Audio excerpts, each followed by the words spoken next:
Shalom les frères et sœurs, shalom à nos amis internautes, que Dieu vous bénisse. Aujourd'hui, je vais vous entretenir brièvement sur le sujet que j'ai intitulé « Sortez de Babylone ».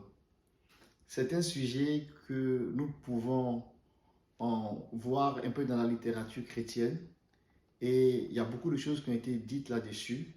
Mais l'angle sur lequel je voulais vous le présenter, c'est de montrer Babylone comme étant un ennemi de l'établissement du royaume. Souvenez-vous que nous parlons de l'évangile du royaume.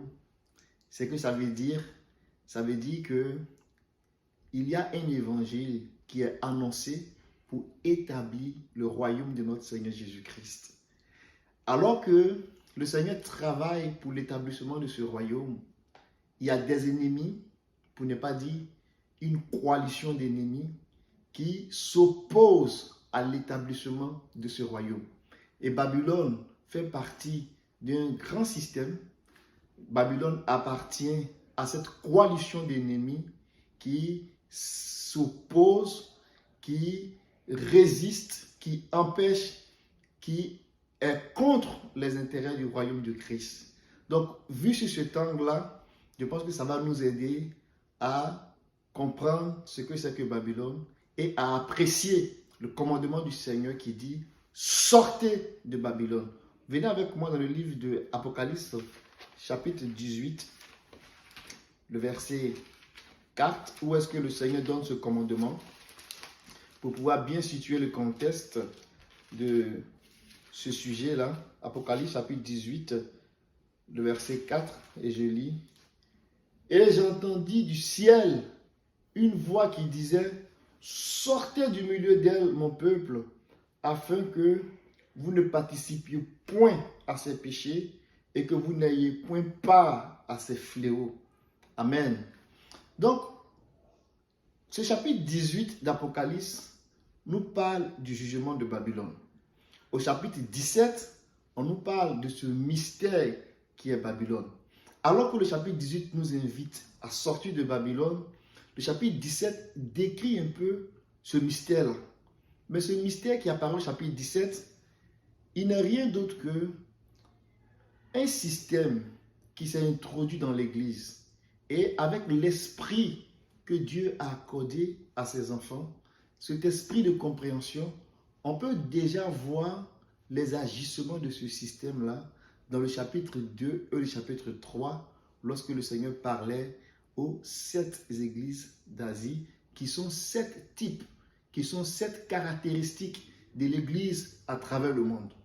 Donc, lorsque nous disons de sortir de Babylone, ce n'est pas un mystère, ce n'est pas quelque chose de mystérieux, de mystique, ce n'est pas quelque chose d'épeurant, mais ce sont des images fortes que le Seigneur nous donne, mais en même temps qui ont leur réalité pratique dans l'église lorsqu'on regarde les églises du chapitre 2 et du chapitre 3.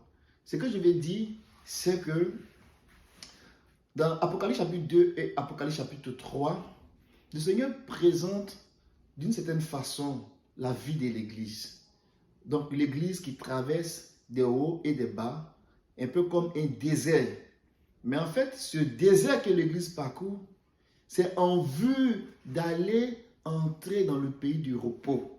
Donc quand on fait un parallèle avec Israël, dans l'Ancien Testament, qui a vécu dans le désert pour aller s'établir dans le pays de la promesse. Donc le pays de repos, on comprend qu'ils ont traversé des situations, ils se sont opposés à des peuples, ils ont mené des expéditions, ils ont fait des guerres parce qu'ils avaient en face d'eux des ennemis qui les empêchaient d'entrer dans le pays de repos. Donc le sujet de Babylone est un sujet très important.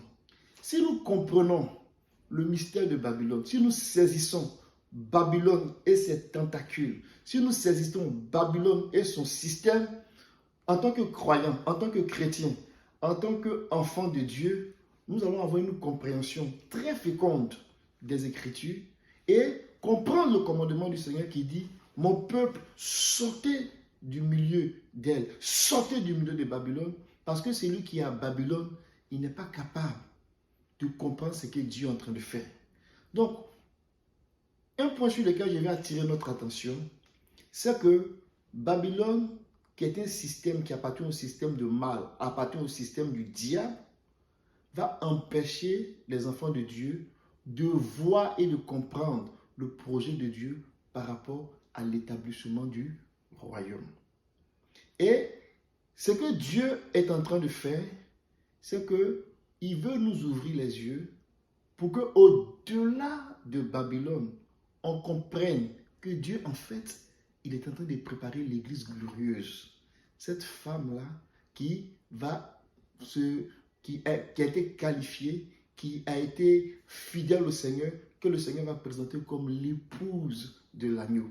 Et Babylone va se présenter comme une femme infidèle, une femme qui va paraître comme étant la femme de l'agneau, l'épouse de l'agneau, mais en réalité, c'est une séductrice, c'est une femme adultère, c'est une femme déchue.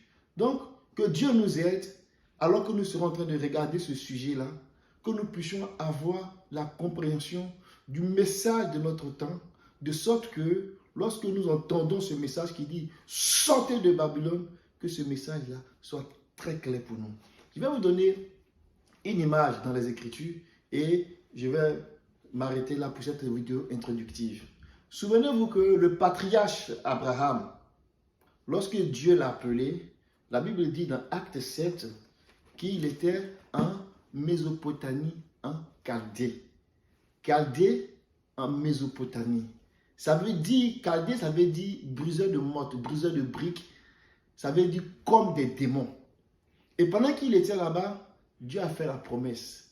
Et Dieu a dit que sors de cet endroit-là, cet environnement qui n'est pas propice à entendre ma voix, et va dans un pays que je te montrerai. Donc, on en parlera et on verra comment est-ce que ça peut nous permettre de bien comprendre le sens que Dieu donne à ce commandement-là. Sortez de Babylone. Que Dieu vous bénisse.